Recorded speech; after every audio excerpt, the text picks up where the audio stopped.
Morning, everyone. It's my pleasure to welcome you to our continued Administrative Response Support Session Series for the 2021-22 school year.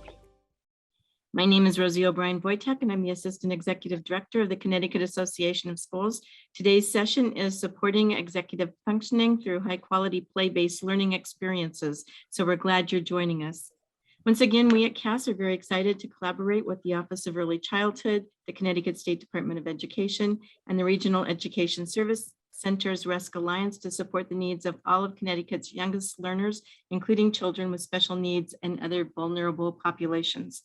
During each of our monthly sessions this year, you will have an opportunity to reflect upon your current practices around specific topics, as well as to dive deeper into each topic and discover effective strategies and techniques based on research and best practices. Today, we will be following up with what we learned from Oswegatchie Principal Joe Macrino and his team during our February and March administrative response sessions about their planning and implementation of executive functioning, purposeful play, and his 6 key components to transitioning to a play-based learning model. During this session, we will explore the core skills associated with executive functioning, their alignment with Connecticut early learning and development standards, and effective strategies for supporting students when practicing these skills within the context of play-based learning experiences. There's so much to think about as we design and implement teaching and learning during this 2021-22 school year, especially for our youngest students across the state. So once again, we're very glad that you're joining us today. Just a couple of quick reminders. Everyone's been muted to begin with, but once you get into a breakout room, please unmute yourself to talk with each other.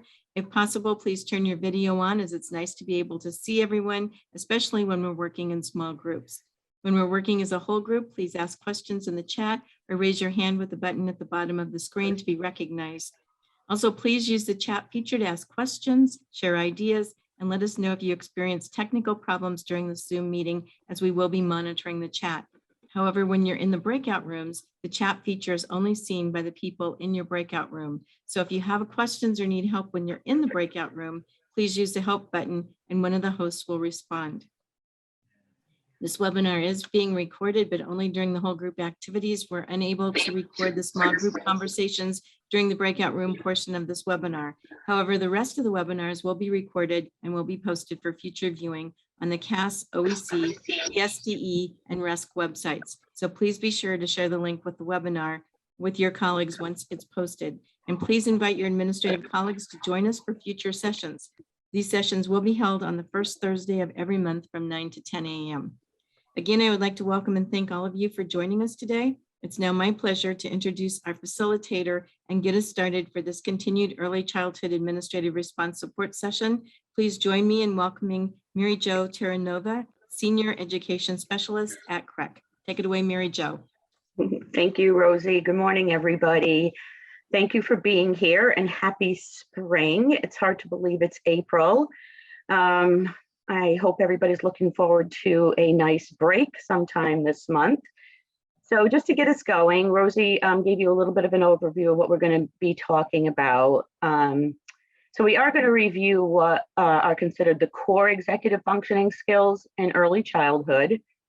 And we'll talk about the responsibilities that you all have as school leaders and helping them support that, the implementation of the strategies, and which ones are actually aligned with the Connecticut Early Learning and Development Standards. And then we'll have an opportunity to reflect on best practice. So what is executive function? There's been a lot of definitions out there, so this is just one that we have put up on the screen. It is a set of complex mental processes that support self-regulation and other cognitive skills required to effectively plan, prioritize, sustain attention and effort toward a long-term goal. And I think about everything that's in that definition. If we need work on all of that, it pretty much makes everything else we're going to do very, very challenging. And we really need to think about all the executive functioning skills that are behind every skill that we ask our students to do, our children to do, as you know, from sitting in circle to being able to properly transition from one activity to another. So we have to think explicitly about how we're going to teach these. One of the things we want to think about are that all of these executive functioning skills and all the opportunities that we have in the classroom to help them with the co-regulation of these skills. So basically what this is really changing how our teachers interact with our students. We want them to facilitate learning through intentionally planning questioning strategies that address the standards. We want them to ask questions rather than prompting a solution. You know, for example, what are you going to do? What is your plan for handling this problem? Giving intentional praise and recognition when they do demonstrate impulse control, or they're able to execute a specific strategy, or they respond to an unanticipated outcome or some type of an unexpected event. So if they did a really good job sharing or having not being able to play with a certain toy that they want, then that's an opportunity for very specific praise right then, working on those executive functioning skills. Often when we think about our students that are demonstrating challenging behavior, we want to link it back to helping them develop those executive functioning skills. So we're thinking that challenging behavior is an opportunity to teach and rather than to punish. So having that whole mindset change, so the adult's behavior in essence has to change. And how can you support all of this? By validating that all young children are at the point where they're learning these skills. Conflict in the classroom is a natural learning opportunity. And you shouldn't expect them to be able to control themselves and have that self-control because they're not there yet. So again, linking it back to where the standard says they are as far as the regulation of their emotions and everything else. So here is what we what are considered to be the core executive functions in early childhood. The first one is inhibitory control of actions and attention. So this involves resisting the impulse to act on your first feeling or impulse and instead doing something that's more appropriate, taking a moment to think before you act or speak. I can actually think of a lot of adults that could probably use some help with that. And resisting that impulse to give up or do something more fun instead of perseverating at that task or persisting at that task. And the other important thing is being able to delay gratification. It also includes resisting distraction and staying focused on what's important. Working memory, holding that information in your mind and working with it. And it includes relating what you are learning now to what you learned earlier and understanding what you are reading by relating what you're reading now to what you read earlier. And then finally, cognitive flexibility. That's thinking outside of the box, coming up with other possible solutions or strategies, and then adapting to different rules and different situations and being able to see things from another one's perspective. Thanks, Mary Jo. So, well, as we continue to talk about executive function, we find that the earlier learning developmental standards support us in identify those, how can we support the students? And as you can see, they are very clear in here to your left. They talk about cognitive flexibility, working memory, regulation, and attention, like Mary Jo just explained. So that is that's the tool that will help us to understand how to support students, because we're going to recognize what is that they should know and be able to do. So this is a great tool for us to support the student in our classroom and to be able to identify those activities and also where are the students, because as you can see, they are specific by age. Jillian, if you can move to the next slide. We also have found that the Connecticut State Department of Education mentioned the executive function in this document, components of social, emotional, and intellectual habits. Probably many of you know the document, and we can see and hear how those learning experience will support children to develop executive functions, develop a positive attitude to learning, identify and understand emotions. So we have the link for this document, and Julian just put it on in the chat. It's a great document that we have found and that will support us because it represents the knowledge, skills, and dispositions that form an essential blueprint for life skills, for careers, for college studies. So those show us the skills necessary to be successful in life. Can I say one more thing about this, Jolie? Only because, you know, we talked about this earlier this week, and adding this was something I hadn't seen previous. And you know how all of a sudden something new, it's introduced to you and you get hit at it from 3 different directions. Well, that happened to me. And apparently the State Department is going to be rolling this out pretty intentionally in the near future. There's also one for grades 4 through, I believe, 8. And I know that they're creating focus groups with feedback on this at the State Department. So you might want to reach out to somebody at a RESC, at one of your RESCs, if you're interested in possibly being registered for one of those focus groups. If you're at all interested in this, a lot of people, social and emotional learning is a passion. It is one of mine. So I just wanted to add that. Thank you, Mary Jo. That's very useful for us. Now everybody's going to see it all over the place from this point forward. Yeah, thank you. Okay, Julian, we can advance. So, and also when we talk about the responsibilities for school leaders, we are talking about developing a school-wide vision that prioritize the academic, social, and emotional, intellectual habit that engage and include the teachers, the parents, the community members.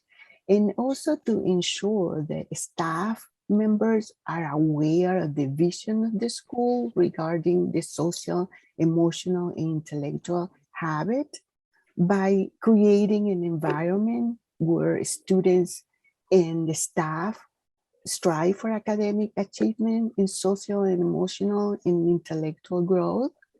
We also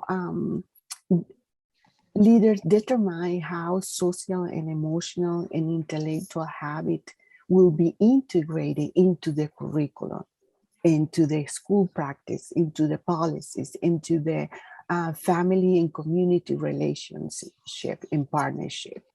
And also collaborate with parents and caregivers for, from the community to support those social, emotional, and intellectual habits during the school, when children are in the school and beyond the day in their school.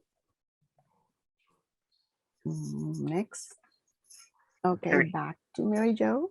All right, so we're going to bring you into some breakout rooms, which I believe Anne Marie is in the process of creating.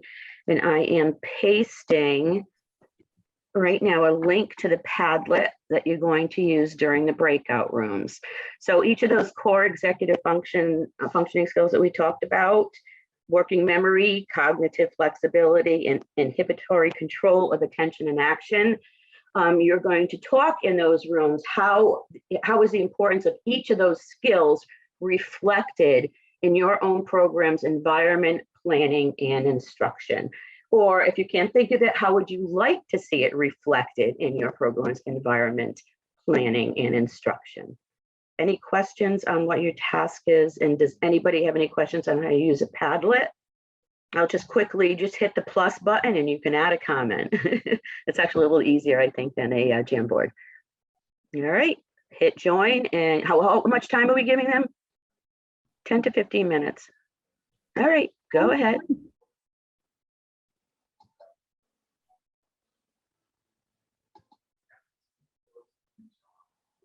And I don't know if they want to talk about those books, but they each suggested one of those books and they sound really great. So I don't know, Andrea, John, do you want to say anything?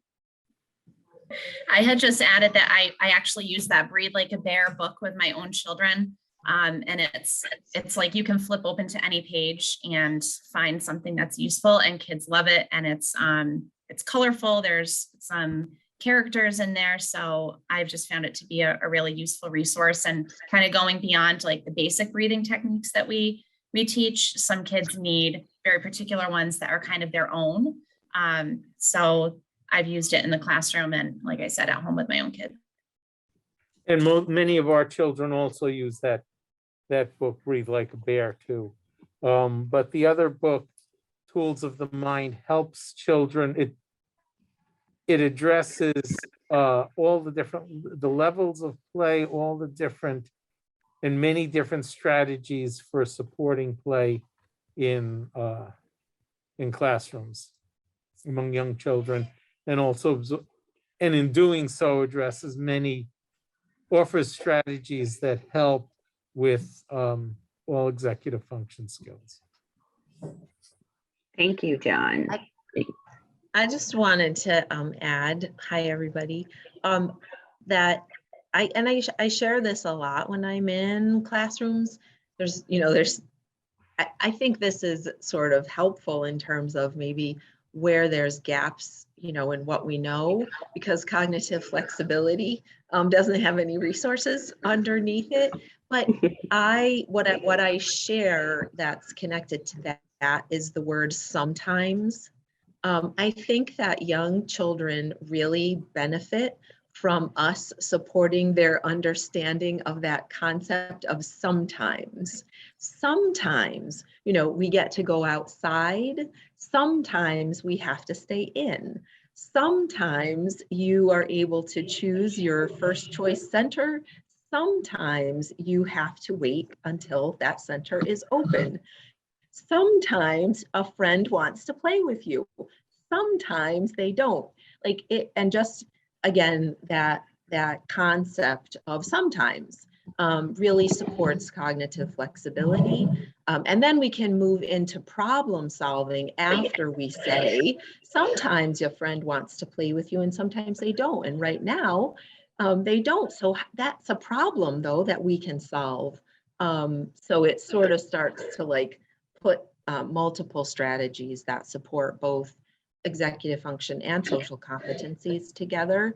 But I really, again, think that the more that we can use that concept or support children to understand that concept is really helpful in supporting their cognitive flexibility. I officially made it a strategy. Anne Marie added it to the Padlet, and thank you for those of you that are adding more resources. Yeah. We've got a comment under the third column too. Need for intentional instruction that includes play to pre-K to 3. Teachers need permission to do this. Such a big theme throughout all of our sessions this year. There are some points of conflict, real or perceived, with the new right to read legislation. Ooh, can somebody speak to that? Only because I'm not really familiar with the new right to read legislation yet. I can summarize from our group. So right to read legislation requires that there be a committee which is being formed to select approved curricula. And there's concern about that. The one good thing I can share with you is that the Chief Academic Officer, Irene Parisi, was very conscious of having someone on that committee that had expertise in preschool and early childhood. So that's a really good thing. And we were able to find somebody to be on the committee that has a background both with early learning and with reading. So that's a good thing. But our group just talked about that a lot, that as far as resources go, it's really can be difficult sometimes when teachers feel like they can't do what they think is the right thing to do because it's going against either legislation or guidance that's been given in a district. And anybody else in my group, feel free to hop in if I didn't state it correctly. Is that at the state level, or that you said legislation? Is it at the state level? Yeah, that would be legislation going to the state level. Not an expert on it. So if somebody knows more about it, feel free to jump in. You know, I could talk about more about the para legislation that's going. The proclamation is being signed today, which is kind of a good thing. So anybody else want to speak to any of the others that you talked about in your group before we move on? I said we've got Tucker Turtle, pyramid practices, and then somebody put in a link. All right, why don't we go on then? Thank you. All right, I'm so glad that so many of you are familiar with a lot of the resources that are created by the pyramid model and are available, because there are so many and they've recently been updated to reflect, you know, actual children. There's a lot of multicultural and diversity represented in those resources as well. So that's, you know, something that I used myself in my classroom and something that I think really supports a lot of the skills that we're discussing today. One of the things that I wanted to make sure that we kind of paused and reflected on before we move into some of the ways that this could be represented in your environments and in your programs are that, you know, the consideration for the impact that executive functioning has on students with disabilities. Many students with disabilities experience challenges with executive functioning and require different instructional methods and accommodations to support their development. Understanding these executive functioning processes is relevant for working with students with disabilities, because difficulties with executive functioning can have compounding effects on some of the barriers that students are already experiencing related to academic access and behavior.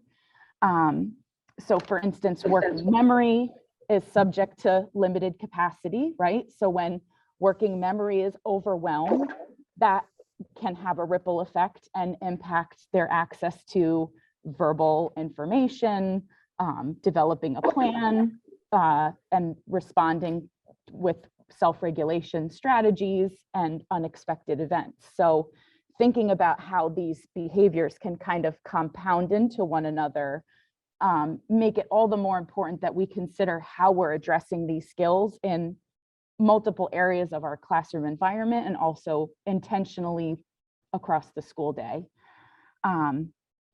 So this would be access to materials to support these skills, in addition to the explicit instruction and modeling, and also guided practice with an adult to encourage that these skills be practiced first, modeled by an adult actually first, then practiced with an adult, and then practiced independently, and then hopefully building those synapses and that, you know, that ability to retrieve these strategies in the moment where their emotions are high. And we know from what we've learned through these groups and talking about how executive functioning is impacted by that stress response. So having that understanding and having these resources predictably structured and available for students at all times is really an important thing to consider. Okay, I'm going to share my screen again, and we're going to talk about some of the ways that we can do this in our environments. And this was sort of inspired by some of the things that Joe Macrino shared in the way that he organized his considerations for transitioning to a more play-based model for instruction. First, thinking about the environment, right? So looking at, I know many programs have a calm down area. Now that may or may not have been impacted by COVID mitigation restrictions and strategies, but now that we're hopefully turning a corner, really considering reinstating this space, but seeing it more from the lens of a learning center, just as important as a literacy center or a math center. This space represents a space in your classroom that is intended to teach these self-regulation strategies and teaching children how to express themselves appropriately. So using a calm down area as a learning center where they're intentionally taught these strategies, they will learn how to cope with big emotions and, you know, label the emotions, relate them to a cause, and then hopefully be able to execute a strategy in response to those emotions or that situation. And again, making this space as structured and predictable as possible, with also considering the fact that not everyone regulates the same way, right? Not everyone needs the same sort of responses to regulate. Having those options available, but making it so that when a student is experiencing a big emotion or encountering a problem, the immediate response is, let's go over to the calm down area and let's get our bodies ready to think of a strategy to come up with a solution. Having that consistent sort of response from a teacher and guiding that practice will help children to know that this is what I need to do first. First, I need to regulate my body before I can think critically again to respond to an event or something unexpected that's happening in the classroom. And it also speaks to those opportunities for co-regulation that were mentioned earlier, and the importance of teachers and the adults in the classroom having that sort of open dialogue in their own coping strategies and self-regulation strategies, modeling co-regulation. So on a day when it is rainy outside and we can't go to the playground, rather than, you know, incognito switching around the schedule so that the children don't notice that playground is now missing, making it a discussion and saying, you know, I was really looking forward to going outside today and I'm so disappointed that it's raining. What are we going to do about this problem? And having it be sort of this learning experience for the children and the adults together. Let's come up with a way that we can help ourselves. I'm feeling really disappointed. What can we do with this big feeling first? And then once we're regulated, what solutions can we think of to respond to this problem? Maybe we'll want to, you know, dance to music or play a game together instead. So really modeling that persistence, right? And strategizing in response to an unexpected event. I did put in the problem solving and cognitive flexibility under that cognitive flexibility area on the Padlet. Pyramid model has solutions kits along with social stories that help teach children some of these more predictable ways to respond to problems that occur in the classroom. Because again, that flexibility, right? Sometimes I get to do what I anticipate is going to happen. Sometimes I get the toy that I want, but sometimes I don't. Now what do I do, right? It's again, the need for instruction to reflect this skill in relation to some more predictable ways to respond to problems, like getting a timer to wait for a turn, having that resource available for students to use if that's something that they choose, waiting patiently, asking someone to stop, getting help from a teacher, which is something that they often know how to do very well on their own. But again, moving away from that strategy, you can only ask a teacher one time, then that choice is gone. What other strategy can we practice instead? And these visuals are available to support that, along with a social story. And these are also structured to be used, designed to be used in the context of school and home. So there's resources there that can be shared with parents so that we get a more consistent expectation across environments, which we know will support the success for this as well. Okay, and we will share those links with you. Okay, so next we're going to look at some videos of executive function in action.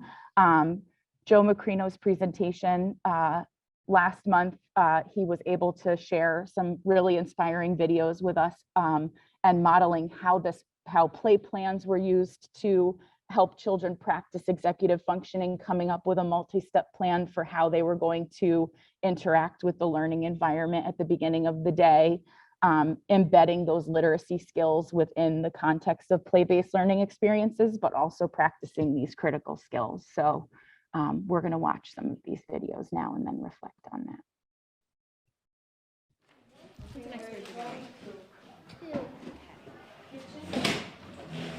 Much better, see? Okay, and where are you going to? Blocks. Not blocks, remember we call it Legos. What does Legos give us? So, oh, but you kind of ran out of space there, so why don't we write it down here? Space down? Yeah, so we're going to... Okay, make sure you put your folder back. Good. Where are you going to? You have to finish it. Can I get my sunglasses? Ooh, and...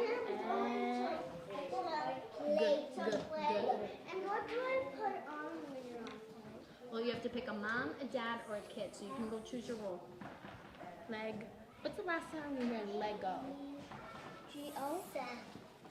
Can you hold me, Miss Put Huh? Oh. Okay, so we see some working memory happening there, holding that end goal in mind for what he wants to do with his morning. Some perspective taking and flexibility are also part of executive functioning. So we'll see some of that represented in this second video. Also regulation of behavior, attention, and impulses. So let's look at then how this learning can be applied in the context of a play experience. Okay. No dragon? There we go. Wait, I need to put these in my ears. Okay, put those in your ears and I'll make the sound, okay? Boom, boom, boom. I don't think he said that he has to get a shot.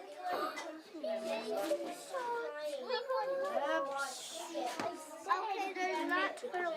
There's a turtle on the way. I guess so. So you check it. Now we need to. Okay. I'm that job. I just did it. No, you do a check. You did. I did a heart. Then we can do a check next to it. Good. So, welcome to PetSmart. Which one would you like? Can I tell you the ones that people already took it? They've already taken the cat. No, that has a check. Because we had 2 cats. So there's 1 more. Yeah, no, it's 1 big check. So someone's already got the cat and the turtle. So you can have hamster, fish, dog, or pig. Right there on the list. We're almost finished the list. We need the bandit, medicine, and shot. Okay, have you gave him medicine? Oh, this is medicine, Katie. Okay. Now, give me the pig so I can give it to Madison. You should come in the front because your piggy's gonna be here. Come on. Is he a baby? It's a boy. It's a girl.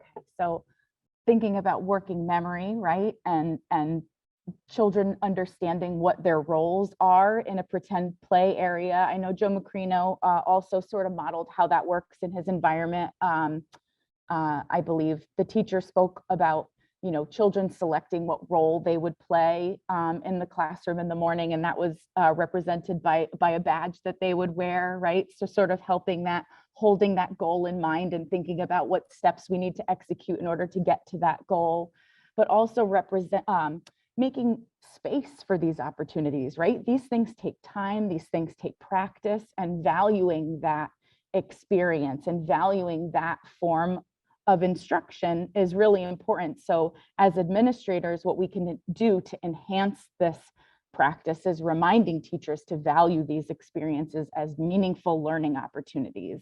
And thinking about all of those critical literacy and social emotional skills that are also being demonstrated through these attempts at providing space for this learning to take place. Even things as simple as using visuals to, you know, demonstrate a sequence of tasks to complete, and reducing stress through a structured and predictable daily schedule, and reminding students of those expectations before something is going to take place. Thinking about how we can regulate children's ability to anticipate what will happen next will help them to be able to regulate and respond appropriately. So considering those things. All right, Mary Jo. Whoop. Oh no, Jolie, I'm sorry, back to you. Oh, and Joe, I'm sorry, John, I'm sorry, I see your hand up. Oh yeah, I just learned how to do this. It's really neat to see the video of kindergartners and older children doing this same thing that we do in our program. And a couple of add-ons that we use to help our children to self-regulate is when they make their play plan, they focus mostly on what they're going to do and what props they're going to use. So their drawing starts with that. And there's a prompt about I am going to blah, blah, blah. So they could verbally do that. But anyway, if they use the same color crayon or marker as the color of the area, each area is colored. So, and then the badges also have that color on them. So it helps them to understand, it helps other children to remind them of the rules, so to speak. And children are much better at reminding somebody else of the rule than following it themselves. But those visual supports really do help children to actually get to the area and maintain attention in that area. Thank you for sharing that. Yeah, it is. It helps them to sort of make sense of the purpose behind what it is that they're asking them to do, right? Great. Thank you so much for sharing that. That's so important. Anyone else have any reflections after watching the videos or something that it got you thinking about? Okay, Jolie, I'm going to pass it back over to you. Thank you, Jillian. So we also want to talk about the importance of partnering with families. This is a key element. First, we have to make sure to acknowledge the family culture in priority. It's very important to know what the families are doing at home. What are the practices? Because it probably is different from their cultural perspective. It's different what they're using at home.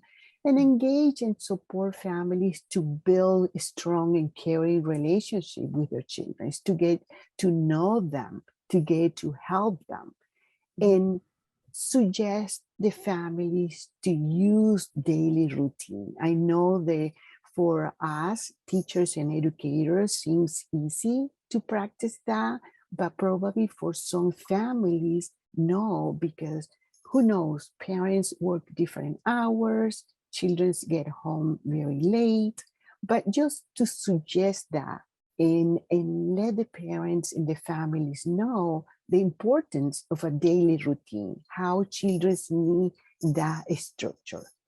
And invite families to use a lot of language, like Jillian mentioned before, asking questions. And also, I'm wondering what you're going to find in your classroom today. So inviting the families to use that language to teach them. In the dots, I have a picture. It helps us with the format. There's the family input, where you send that format home and the parents can look and see and answer those questions. And also very important for us, if we are using some self-regulation strategies in the classroom, just make sure to share those strategies with the family, to invite them to implement it at home. So the children have those continuation for what happened in the classroom is also what they're going to see in their house. So now I pass it to Mary. Okay, we want to make sure that we're respectful of everyone's time. I'm noticing that we have 3 minutes left together, so I want to just remind you all of our remaining 2 dates for these sessions. So we hope that you'll join us again on May 5th. Rosie, did you want to mention the Ready or Not, Here They Come information?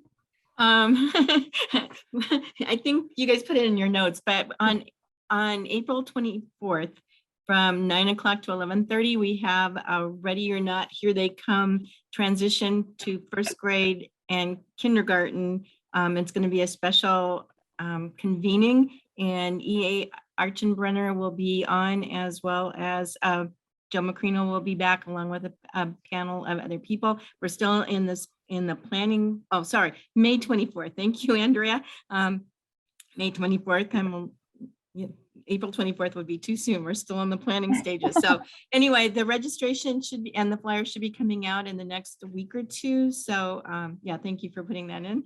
And we hope that you will join us on May 24th, 9 to 11:30.